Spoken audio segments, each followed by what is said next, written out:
BJP और RSS के मतभेद अब खुलकर सामने आ रहे हैं। राष्ट्रीय स्वयंसेवक संघ आरएसएस के मुखिया मोहन भागवत के बयान के बाद अब आरएसएस के दूसरे पदाधिकारी भी लोकसभा चुनाव 2024 में बीजेपी की सीटें कम होने पर खुलकर बयान दे रहे हैं। और इस वक्त की बड़ी खबर आ रही है। ताजा खबर जो है वो राष्ट्रीय कार्यकारिणी सदस्य इंद्रेश कुमार से जुड़ी हुई है। उन्होंने कहा कि ऐसा अहंकार के कारण हुआ है। इंद्रेश कुमार ने कहा कि राम सबके साथ न्याय करते हैं। साल 2024 का लोकसभा चुनाव को ही देख लीजिए। जिन लोगों ने राम की भक्ति की थी, लेकिन उन लोगों में धीरे धीरे अहंकार आ गया। उस पार्टी को सबसे बड़ी पार्टी घोषित कर दिया, लेकिन जो उसको पूर्ण हक मिलना चाहिए था, जो शक्ति मिलनी चाहिए थी, वो भगवान ने अहंकार के कारण रोक दी। इंद्रेश कुमार ने आगे कहा कि जिन्होंने राम का विरोध किया उन्हें बिल्कुल भी शक्ति नहीं दी, उनमें से किसी को भी शक्ति नहीं दी गई। सब मिलकर भी नंबर 1 नहीं बने और नंबर 2 पर ही रह गए। इसलिए प्रभु का न्याय विचित्र नहीं है, सत्य है और बड़ा आनंददायक है। बता दें कि लोकसभा चुनाव से पहले अयोध्या में राम मंदिर में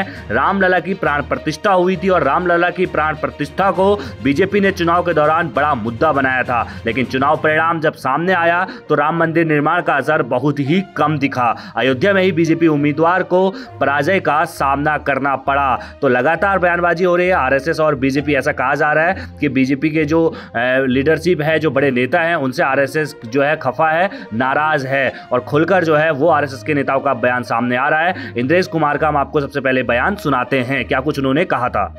जिन्होंने राम की भक्ति की पर धीरे धीरे अहंकार आ गया, उस पार्टी को सबसे बड़ी पार्टी घोषित कर दिया। पर उसका और जो पूरा उसको मत मिलना चाहिए, जो शक्ति मिलनी चाहिए, वो भगवान ने अहंकार के कारण हुआ। जिन्होंने राम का विरोध किया उनमें से किसी को भी शक्ति नहीं दी। सब मिलकर भी नंबर 1 नहीं बने, नंबर 2 पर खड़े कर दिए। इसलिए प्रभु का न्याय बड़ा विचित्र नहीं है, बड़ा सत्य है, बड़ा आनंददायक है। इसलिए जिस पार्टी ने भक्ति की, अहंकार आया, उसको 241 पर रोक दिया, पर सबसे बड़ी बना दी। जिनके अंदर राम की अनास्था थी, अश्रद्धा थी, और उनको सबको मिलकर 234 पर रोक दिया। कहा तुम्हारी अनास्था का यही दंड तुम्हें है कि तुम सफल नहीं हो सकते। इसलिए जो राम की भक्ति करे तो निरअहंकार करे, और जो राम का विरोध करे उसका अकल्याण अपने आप है, प्रभु ने बिगाड़ दिया। इसलिए लल्लू सिंह, उसने जनता के ऊपर जुल्म किए थे।